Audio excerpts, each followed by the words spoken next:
Hello and welcome to There Will Always Be Another Book. Today I have a sci-fi classic here for you. I want to talk about 2001: A Space Odyssey, written by Arthur C. Clarke in conjunction with the movie 2001: A Space Odyssey.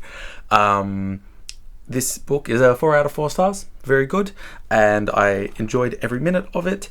I wanted to make this video because I feel like maybe a lot of people have seen the movie and have heard that the book is very similar.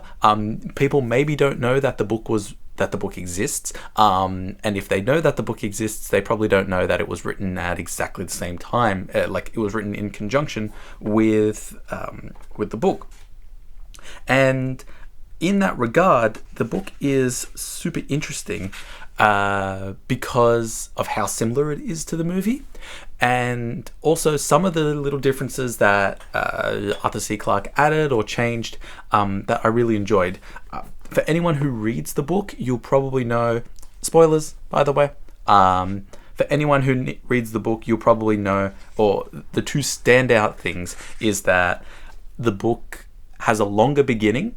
So the beginning with the eight peoples coming across the monolith is longer, and also the end sequence with Old Mate going through like all of the portals to eventually get to like the apartment and like ascend and become a star child. That end sequence is longer as well, which is really cool because those are sort of the two like really fascinating parts about the movie. And so if you want to read some slightly more in-depth explanations or perspectives or takes on that, get the book because it's really good. It's really easy to read.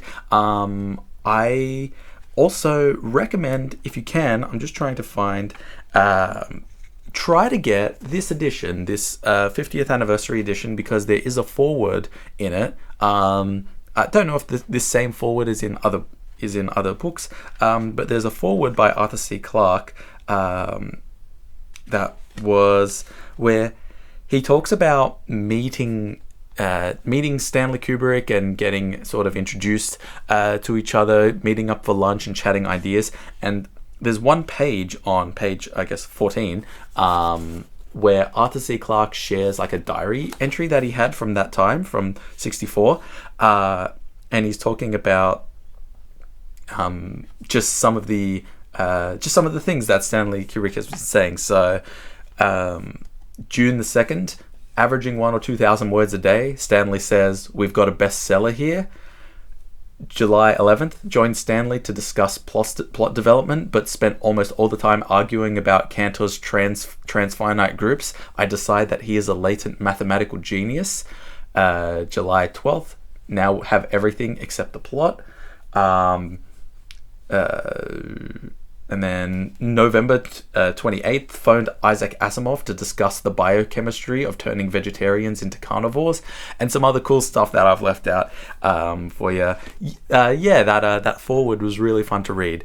In terms of plot, it's hard to say much if you've already seen the book, because if you've already seen the movie, because it is very similar, and they did write it at the same time, because I think, as Clarke says in the introduction, like, writing a movie script is about as much work as writing a book. So they were like, let's not dawdle and let's just do them at the same time, which I thought was really interesting. And I'd love to find out about any other books that were written at the same time as the movie was being made of them, especially by two different people. So I know Tarantino released the book of Once Upon a Time in Hollywood, but he wrote that book. I can't think of any other examples, but I would really love to know if there are, because I find this relationship and dynamic so fascinating. There's not much else I wanted to say. The book is good. Is it better than the movie? Well, it's just a little bit more. Like, the book is almost like the equivalent of the extended cut of The Lord of the Rings to the movie. It's not the equivalent of reading the books versus the movie. It's like theatrical release versus extended cut is 2001 movie versus 2001 book. And so, yeah, short video for you guys today. I don't want to I won't say too much else because I just really like the movie, and the movie is obviously it's one of the masterpieces of cinema, and so that's been analyzed to death. But I just wanted to give a short recommendation to say that, yeah, the book is worth reading. And yeah, remember to keep on reading, because there will always be another book. I'll see you in another video.